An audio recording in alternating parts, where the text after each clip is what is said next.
ኢቢኤስ ቢዝነስ ተጀምሯል። በሳምንት 2 ቀናት ዘወትር ሰኞና ሐሙስ ወደ እናንተ ይደርሳል። ዛሬም የተለያዩ ወቅታዊ የቢዝነስ ጥንቅሮችን አሰናድተናል። መረጃዎቹን ወደ እናንተ በማድረስ ቃል ኪዳን ታደሰና ጥላሁን አያሌው አብረናችሁ እንቆያለን። አብራችሁን ቆዩ።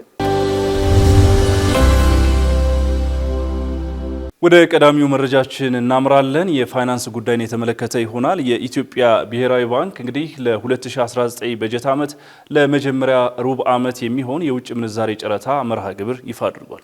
በትላንትናው ዕለት ማለትም ሐምሌ 15 2018 ዓ.ም ይፋ በተደረገው መሰረት ማዕከላዊ ባንኩ የሀገር ውስጥ ገበያ እንቅስቃሴንና ኢኮኖሚውን ለመደገፍ በአጠቃላይ 500 ሚሊዮን የአሜሪካ ዶላር መድቧል። ማዕከላዊ ባንኩ የውጭ ምንዛሬ በገበያ እንዲመራ ከተወሰነ በኋላ የተለያዩ የውጭ ምንዛሬ ገበያዎችን በየሁለት ሳምንቱ ይፋ እንደሚያደርግ ይታወቃል።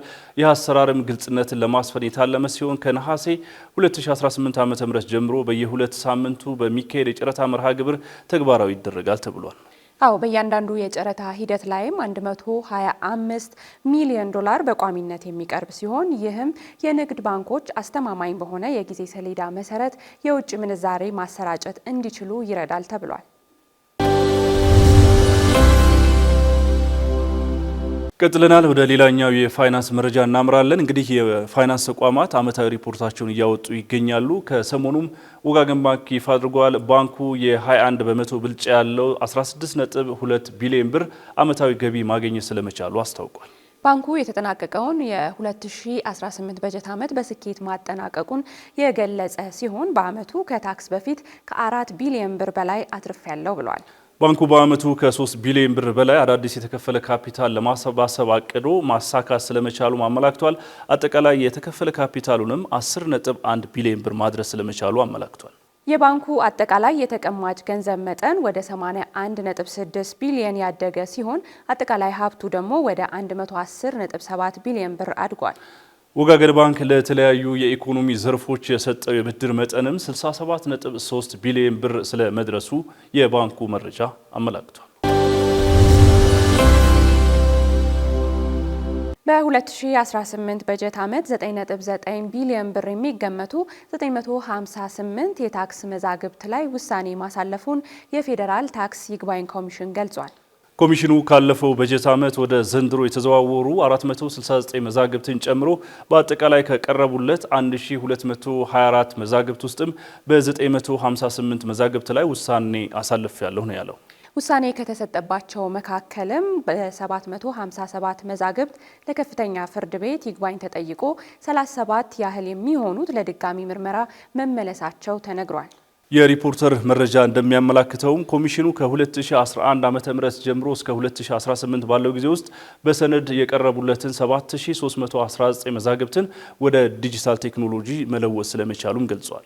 የኮሚሽኑ ውሳኔ የጥራት ምጣኔው 98 በመቶ በላይ መድረሱንና በታክስ ስርዓቱ የበኩሉን ሚና እየተወጣ እንደሚገኝ ተነግሯል።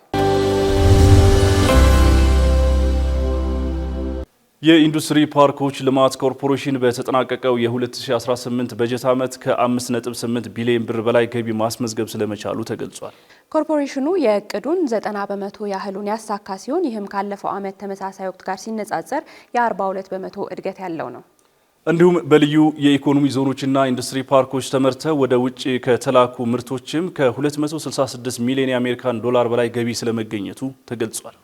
በተጨማሪም በዓመቱ ከ750 ሚሊዮን የአሜሪካ ዶላር በላይ የተመዘገበ የመነሻ ካፒታል ያላቸው 166 አዳዲስ የኢንቨስትመንት ፕሮጀክቶች መሳብ ተችሏል። አሁን ላይ ኮርፖሬሽኑ በሚያስተዳድራቸው ልዩ የኢኮኖሚ ዞኖችና የኢንዱስትሪ ፓርኮች ውስጥም ከ70 ሺህ በላይ ለሚሆኑ ዜጎች የስራ ዕድል ስለመፈጠሩ ተገልጿል።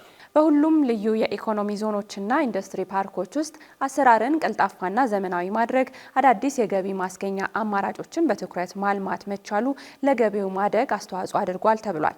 ተመልካቾቻችን ከኢቢኤስ ቢዝነስ ጋር ነው ቆይታ እያደረጋችሁ ያላችሁት። ካፍታ ቆይታ በኋላ በዝርዝር መረጃችን ተመልሰን እንመጣለን። ወደ ዝርዝር መረጃችን እናመራለን። የአሜሪካ ፕሬዝዳንት ዶናልድ ትራምፕ የተከተሉት አዲሱ የታሪፍ ፖሊሲ ከአሜሪካ ጋር የንግድ ግንኙነት ባላቸው በርካታ ሀገሮች ላይ ጫና መፍጠር ዓለም አቀፍ የንግድ ስርዓትን እየቀየረ ይገኛል። ከሰሞኑም ፕሬዝዳንቱ ከካናዳ የሚገቡ ምርቶች ላይ 50 በመቶ አዲስ የጉምሩክ ቀረጥ መጣላቸውን ያስታወቁ ሲሆን ባልደረባችን ልዑል አለማየሁ አዲሱ የታሪፍ ተመን በተመለከተ ተከታዩን ጥንቅር አሰናድቷል።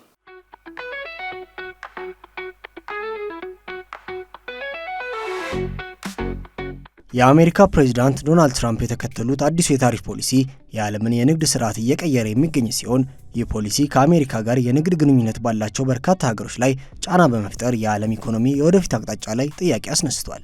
የትራምፕ አስተዳደር ታሪፎቹን የሚጥለው የአሜሪካን የንግድ እጥረት ለመቀነስና ኩባንያዎች ምርቶቻቸውን በአሜሪካ ውስጥ እንዲያስፋፉ ለማበረታታት እንደሆነ ይገልጻል። ነገር ግን ከፍተኛ ታሪፍ የንግድ ወጪን በመጨመር የሸቀጦችን ዋጋ እንደሚያንርና የዓለም ኢኮኖሚ እድገትን ሊያዘገይ እንደሚችል የኢኮኖሚ ባለሙያዎች ያብራራሉ።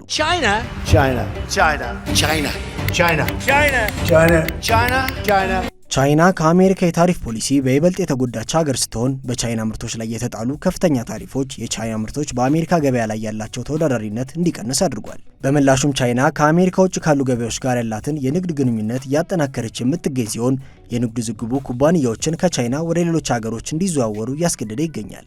ሜክሲኮ የታሪፍ ፖሊሲው ተጽዕኖ እያሳደረባት የምትገኝ ሌላኛዋ ሀገር ስትሆን በተለይም የመኪና የኤሌክትሮኒክስና የማምረቻ ዘርፎቿ ለአሜሪካ ታሪፍ ተጋላጭ ሆነዋል። ነገር ግን ኩባንያዎች ምርቶቻቸውን ከቻይና ለአሜሪካ ቅርብ ወደሆኑ ሀገሮች ለማዘዋወር ሲፈልጉ ሜክሲኮ አዲስ የኢንቨስትመንት እድል ልታገኝ እንደምትችል ይጠበቃል። በሌላ በኩል የአውሮፓ ህብረት ሀገራት የምርት ዘርፎችም በጫና ውስጥ የሚገኙ ሲሆን በተለይም የመኪናና የማሽነሪ እቃዎች ዘርፍ በታሪፍ ተጽዕኖ ውስጥ በመገኘቱ ኩባንያዎች አዲስ ገበያ መፈለግና የምርት ሰንሰለታቸውን ለመቀየር ሊገደዱ እንደሚችሉ ባለሙያዎች ይገልጻሉ።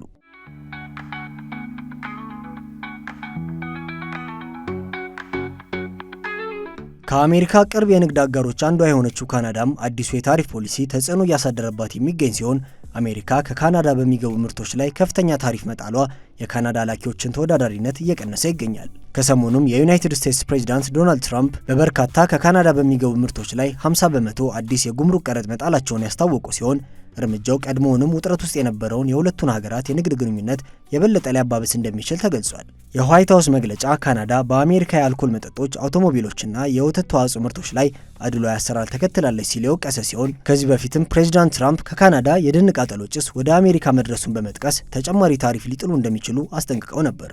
ይህ አዲስ ታሪፍ በዚህ ሳምንት ይፋ የተደረገ ሲሆን ከ30 ቀናት በኋላ ሙሉ በሙሉ ስራ ላይ እንደሚውልም መግለጫው አመልክቷል። የአሜሪካ የንግድ ተወካይ ጽሕፈት ቤት እንዳስታወቀው ታሪፉ በ2025 ከካናዳ ወደ አሜሪካ ከገቡ 382 ቢሊዮን ዶላር ዋጋ ካላቸው ምርቶች ውስጥ 20 ቢሊዮን ዶላር የሚጠጉ ምርቶችን ይሸፍናል። የትራምፕ አስተዳደር አዲሱ ታሪፍ በሶስቱ ሀገራት መካከል በተፈረመው የሰሜን አሜሪካ ነፃ የንግድ ስምምነት ውስጥ የተካተቱ ምርቶችንም እንደሚያካትት ገልጿል። በዚህ ታሪፍ አሜሪካ በካናዳ ብረት፣ አልሙኒየም፣ ኮፐር እና የመኪና መለዋወጫዎች ላይ ከ15 እስከ 50 በመቶ ተፈጻሚ የሚደረግ ቀረጥ የጣለች ሲሆን መግለጫው ካናዳ ከቻይና በስተቀር ባለፈው ዓመት በትራምፕ ታሪፎች ላይ የመልስ እርምጃ የወሰደች ብቸኛ ሀገር መሆኗን አስታውሷል።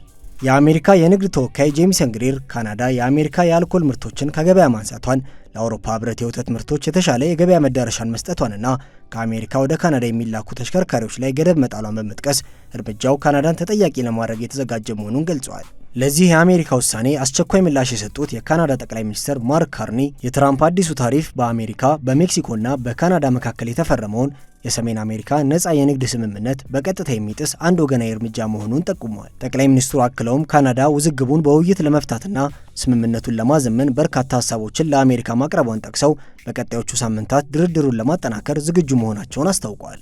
እንደ ካርኒ ገለጻ የንግዱ ዝግቡ በተለይም በአሜሪካ የኑሮ ወጪን እያሳደገ እንደሚገኝና ለሁለቱም ሀገራት ዜጎች ጥቅም በሚያመጣ መንገድ የቀሩ ጉዳዮችን ለመፍታት ካናዳ ሙሉ ዝግጁነት እንዳላት ገልጸዋል። የአሜሪካ የታሪፍ ፖሊሲ የአሜሪካን የኢኮኖሚ ጥቅም ለማስጠበቅ ታልሞ እንደተዘጋጀ ቢገለጽም ውጤቱ ግን ከአሜሪካ ድንበር አልፎ በዓለም አቀፍ የንግድ ስርዓት ላይ ተጽዕኖ እያሳደረ ይገኛል። እስከ መጨረሻው ድረስ ከኛ ጋር ስለነበራችሁ እናመሰግናለን። የምናዘጋጃቸውን አዝናኝ ቪዲዮዎች ማየት ከፈለጋችሁ እዚች ጋር ጠቅ ያድርጉ። ሰብስክራይብ የሚለውን ደግሞ እዚህ ጋር ጠቅ ማድረግ እንዳትረሱ።